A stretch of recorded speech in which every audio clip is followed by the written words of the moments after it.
আসসালামু আলাইকুম প্রিয় বন্ধুরা, জানেন আমি ঢাকা ছিলাম, একটু সমস্যার জন্য বাড়িতে আসতে হলো। আসার পরে আমাদের যে এলাকার ব্রিজটা, এটা বৃষ্টির পানিতে এবং কি পাহাড়ি ঢলে ব্রিজটা ভেঙে গেছে, এটা দেখতে পাচ্ছেন। আর আমাদের এই ব্রিজের এই পারে প্রায় 10টা গ্রামের উপরে এই লোকগুলা এই ব্রিজের মাধ্যমে যাতায়াত করতো।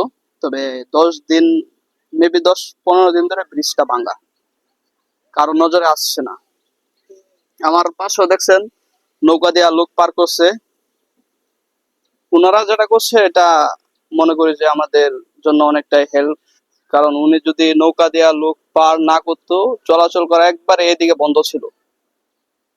তবে আমাদের কাইসার কাকার কাছে বিনীত অনুরোধ থাকবে যেন ওনার দৃষ্টিতে আসে। হয়তো উনি দেখছে, আমি যতটুকু শুনছি। যদি দেখা থাকে, আমাদের কাইসার কাকাকে বলবো, আপনি নির্বাচনের আগে আমাদের এলাকায় আসছিলেন, আমাদের সাথে আপনি কথা বলছিলেন, এখন আমাদের ভোগান্তি আপনি কেন আসেন না? এটা আপনার কাছে আমার প্রশ্ন। যদি আপনি ব্যস্ততায় থাকেন, আপনি সময় করে একসময় আসেন, আমাদের এই ভোগান্তির অবস্থা আপনি দেখা যান।